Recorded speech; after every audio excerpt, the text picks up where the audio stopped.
ಇವತ್ತು ಕಾಯಿ ಹೋಳಿಗೆ ಮಾಡ್ತಾ ಇದ್ದೀನಿ. ಅದಕ್ಕೆ ನಾನು ಒಂದು ಕಾಯಿಯನ್ನು ತುರಿದು ತೊಗೊಂಡಿದ್ದೀನಿ, ಪೇಣಿ ರವೆ ತೊಗೊಂಡಿದ್ದೀನಿ, ಮೈದಾ ಹಿಟ್ಟು ತೊಗೊಂಡಿದ್ದೀನಿ, ಬೆಲ್ಲ, ಏಲಕ್ಕಿ ಪುಡಿ ತೊಗೊಂಡಿದ್ದೀನಿ. ಹೂರಣ ಮಾಡಲಿಕ್ಕೆ ಒಂದು ತೆಂಗಿನಕಾಯಿಗೆ ಒಂದು ಮುಕ್ಕಾಲು ಬಟ್ಲಷ್ಟು ಪೇಣಿ ರವೆ ತೊಗೊಂಡಿದ್ದೀನಿ, ಒಂದು 300 ಗ್ರಾಮಷ್ಟು ಬೆಲ್ಲ ತೊಗೊಂಡಿದ್ದೀನಿ. ಇದು ಕಣಕಕ್ಕೆ 1 ಬಟ್ಲು ಪೇಣಿ ರವೆ, 1 ಬಟ್ಲು ಮೈದಾ ಹಿಟ್ಟು ತೊಗೊಂಡಿದ್ದೀನಿ. ಹೇಗೆ ಮಾಡೋದು ಅಂತ ತೋರಿಸ್ತೀನಿ.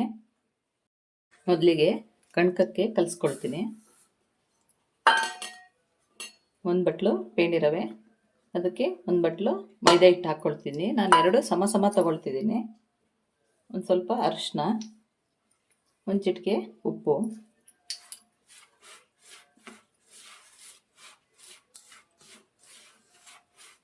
ಇದಕ್ಕೆ ನೀರು ಹಾಕಿ ಕಲಿಸ್ಕೊಳ್ಬೇಕು.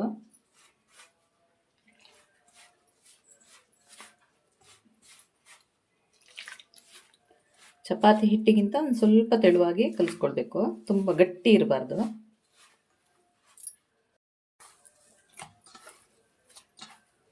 ಹೀಗೆ ಈ ಹದದಲ್ಲಿ ಕಲಿಸ್ಬೇಕು. ಒಂದು ಸ್ವಲ್ಪ ಕೈಗೆ ಹಿಡಿಯುತ್ತೆ ಅನ್ನೋ ಥರ ಇರಬೇಕು. ಚೆನ್ನಾಗಿ ನಾದ್ಕೊಳ್ಬೇಕು.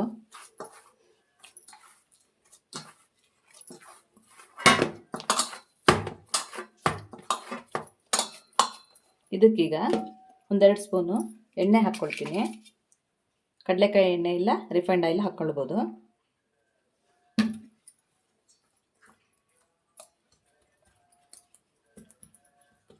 ಇದೊಂದು 10 ನಿಮಿಷ ಹಾಗೆ ನೆನೆಲಿಕ್ಕೆ ಬಿಡಬೇಕು. ಕಣ್ಕದ್ದು ಹಿಟ್ಟು ಕಲಸಿ ಆಯಿತು. ಈಗ ಹೂರಣಕ್ಕೆ ರೆಡಿ ಮಾಡ್ಕೊಳ್ಳೋಣ. ಫಸ್ಟು ರವೆನ ಸ್ವಲ್ಪ ಹುರ್ಕೊಳ್ತೀನಿ. ಇದು ಪೇಣಿ ರವೆ ಆದ್ರಿಂದ ಬೇಗ ಹುರಿದೋಗುತ್ತೆ.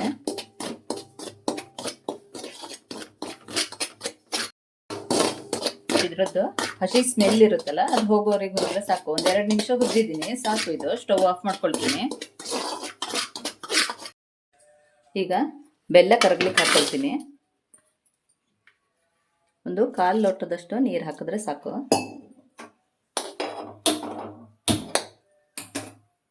ಕಾಯಿಯನ್ನು ರುಬ್ಬಿ ತಗೊಳ್ತೀನಿ. ಒಂಚೂರೇ ನೀರು ಹಾಕ್ಕೊಳ್ಬೇಕು, ನೀರು ಜಾಸ್ತಿ ಹಾಕ್ಕೊಳ್ಬಾರ್ದು. ಇಷ್ಟು ನೈಸ್ ಆದರೆ ಸಾಕಾಗುತ್ತೆ.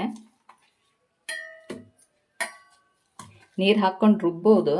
ಅದು ರುಬ್ಬಿದ್ರೆ ಮತ್ತು ಬೆಲ್ಲ ಹಾಕಿ ಮಗ್ಚುವಾಗ ತುಂಬ ಟೈಮ್ ಹಿಡಿಯುತ್ತೆ. ಬೆಲ್ಲ ಕರಗಿ ಅದು ನೀರಾಗುತ್ತಲ್ವ, ಹಾಗಾಗಿ ಕಡಿಮೆ ನೀರು ಹಾಕಿ ರುಬ್ಕೊಳ್ತಾ ಇದ್ದೀನಿ.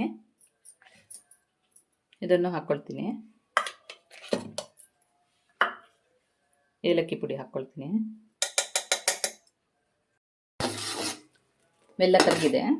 ಇದಕ್ಕೀಗ ರುಬ್ಬಿರೋ ಕಾಯಿಯನ್ನು ಹಾಕ್ಕೊಳ್ತೀನಿ.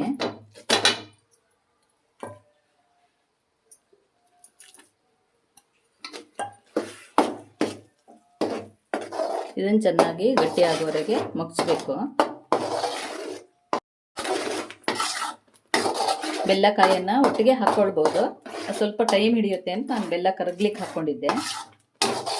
ಇದು ಮಗ್ಚುವಾಗ ಸ್ವಲ್ಪ ಹುಷಾರಾಗಿರಬೇಕು, ಇದು ಸಿಡಿತಾ ಇರುತ್ತೆ.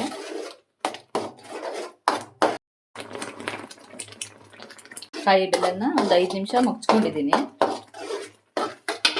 ಇದಕ್ಕೀಗ ಹುರಿದಿದ್ನಲ್ಲ ಆ ರವೆ ಹಾಕ್ಕೊಳ್ತಾ ಇದ್ದೀನಿ. ಸ್ವಲ್ಪನೇ ಸೇರಿಸ್ಕೊಳ್ಬೇಕು, ಇಲ್ಲಾಂದರೆ ಗಂಟಾಗಿರುತ್ತೆ.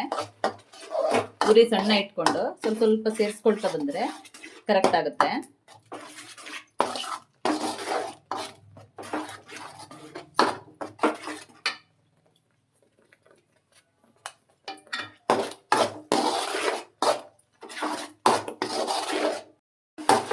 ಒಂದು ತೆಂಗಿನಕಾಯಿಗೆ ನಾನು ಒಂದು 75ರಿಂದ 100 ಗ್ರಾಮಷ್ಟು ರವೆ ತಗೊಂಡಿದ್ದೆ, ಸಾಕಾಗುತ್ತೆ ಇದು. ಇದರಲ್ಲಿರೋ ನೀರಿನ ಅಂಶದಲ್ಲೇ ಬೇಯಿಕೊಡುತ್ತೆ ರವೆ ಎಲ್ಲ. ಕಣಕ ಮಾಡುವ ಕೆಲವರು ಇದಕ್ಕೆ ರವೆ ಬದಲು ಅಕ್ಕಿ ಹಿಟ್ಟು ಅಥವಾ ಗೋಧಿ ಹಿಟ್ಟು ಇಲ್ಲ ಹುರ್ಗಡ್ಲೆ ಹಿಟ್ಟು ಹಾಕೊಳ್ತಾರೆ. ಇದು ನನ್ನ ಅಮ್ಮ ಮಾಡೋ ಕ್ರಮ. ರವೆ ಹಾಕಿ ಮಾಡ್ತಾ ಇದ್ಲು, ನಾನು ಅದನ್ನೇ ಮಾಡ್ತಾ ಇದ್ದೀನಿ. ಪೂರ್ಣ ಮಗ್ಚುವಾಗ ತುಂಬ ಗಟ್ಟಿಯಾಗುವವರೆಗೆ ಇಲ್ಲೇ ಮಗ್ಚಬಾರ್ದು. ಇದೀಗ ಕರೆಕ್ಟ್ ಇದೆ. ಇದಕ್ಕೆ ಆಫ್ ಮಾಡ್ಕೊಳ್ಬೇಕು. ಇದು ತಣ್ಣಗಾದ್ಮೇಲೆ ಇನ್ನೊಂದು ಸ್ವಲ್ಪ ಗಟ್ಟಿ ಆಗುತ್ತೆ. ತುಂಬ ಗಟ್ಟಿ ಆದರೆ ಹೋಳಿಗೆ ತಟ್ಟುವಾಗ ಕಣಕ ಬೇರೆ ಹೂರಣ ಬೇರೆ ಆಗುತ್ತೆ. ಇದು ಇನ್ನೊಂದು ಸ್ವಲ್ಪ ತಣ್ಣಗಾದ್ಮೇಲೆ ಕಟ್ಲಿಕ್ಕೆ ಚೆನ್ನಾಗಿ ಬರುತ್ತೆ. ಇದಕ್ಕೆ ಸಾಕು, ಸ್ಟವ್ ಆಫ್ ಮಾಡ್ಕೊಳ್ತೀನಿ.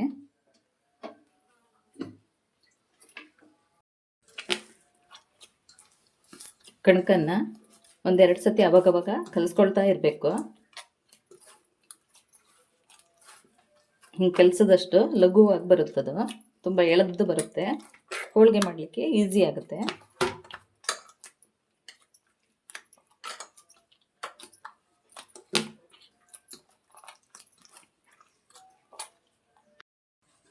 ಇದನ್ನು ಒಂದು ಬಾಳೆ ಎಲೆಗೆ ಆರ್ಲಿಕ್ಕೆ ಹಾಕ್ಕೊಳ್ತೀನಿ.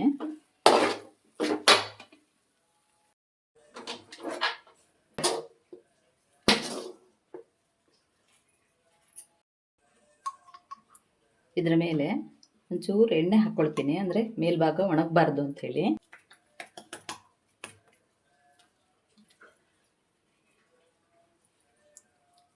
ಉಂಡೆ ಕಟ್ಟಲಿಕ್ಕೆ ಬರುತ್ತೆ. ಉಂಡೆ ಕಟ್ಟಿ ಇಟ್ಕೊಳ್ಬೋದು, ಯಾವ ಸೈಜಿಗೆ ಬೇಕೋ ಅದಕ್ಕೆ ಹಾಗೆ ಕಟ್ಟಿಟ್ಕೊಳ್ಬೋದು. ಕಣಕ ಮೊದಲು ಹಾಕಿರೋ ಎಣ್ಣೆ ಎಲ್ಲ ಕುಡಿದಿದೆ. ಇನ್ನು ಸ್ವಲ್ಪ ಎಣ್ಣೆ ಹಾಕ್ಕೊಂಡು ಇನ್ನೊಂದು ಸತಿ ಕಲಿಸ್ಕೊಳ್ತೀನಿ.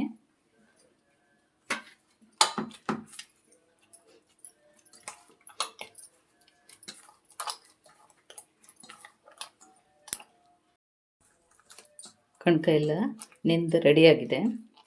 ಇದನ್ನೀಗ ಉಂಡೆ ಮಾಡ್ಕೊಳ್ಬೇಕು. ಹೂರಣದ ಉಂಡೆಗಿಂತ ಒಂಚೂರು ಒಂದು ಸುತ್ತು ದೊಡ್ಡ ಇರಬೇಕು. ಹೀಗೆ ಮಾಡಿ ತೆಗೆದ್ರೆ ಕರೆಕ್ಟ್ ಆಗುತ್ತೆ.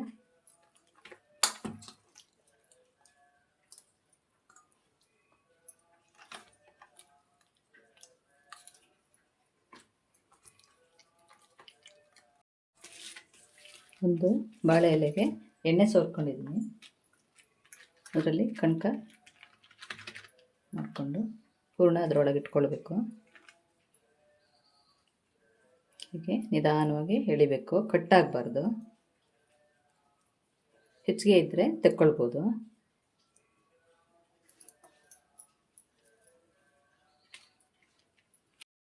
ಈಗ ಇದನ್ನು ತಟ್ಟಿ ತೋರಿಸ್ತೀನಿ. ಲಟ್ಟಿಸ್ತಾ ಇಲ್ಲ, ತಟ್ಟಿ ಮಾಡ್ತಾ ಇದ್ದೀನಿ.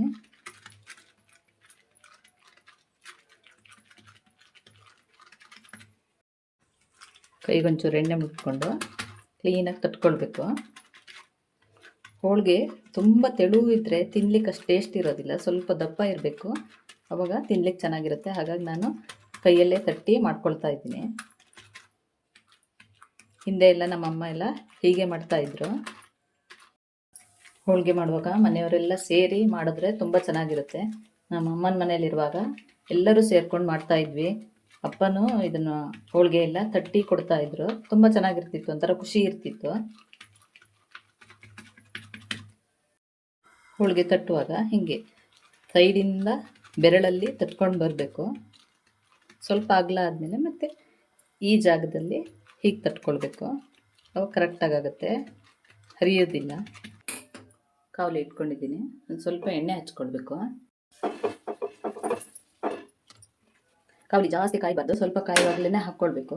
ಒಂದೆರಡು ಹೋಳಿಗೆ ಮಾಡ್ತಿದ್ದಂಗೆ ಹೀಟು ಕರೆಕ್ಟ್ ಆಗುತ್ತೆ.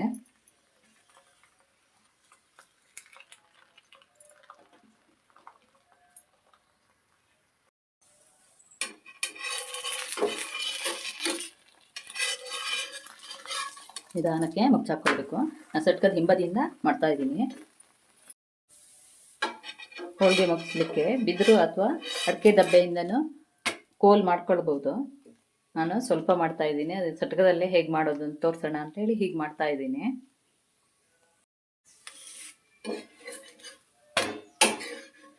ಸಾಕು, ಇದು ಬೆಂದಿದೆ, ತೆಕ್ಕೊಳ್ತೀನಿ.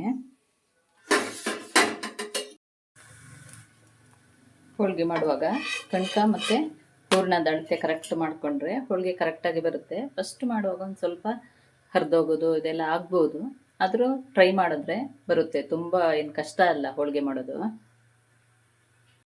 ತುಂಬ ಸಿಂಪಲ್ಲಾಗಿ ಮನೆಯಲ್ಲೇ ಕಾಯಿ ಹೋಳಿಗೆ ಹೇಗೆ ಮಾಡ್ಬೋದು ಅಂತ ತೋರಿಸ್ಕೊಟ್ಟಿದ್ದೀನಿ. ಈ ವಿಡಿಯೋ ನಿಮಗೆ ಇಷ್ಟ ಆದರೆ ಲೈಕು, ಶೇರು, ಕಮೆಂಟ್ ಮಾಡಿ. ಸಬ್ಸ್ಕ್ರೈಬ್ ಮಾಡದೇ ಇರೋರು ಸಬ್ಸ್ಕ್ರೈಬ್ ಮಾಡಿ. Thank you.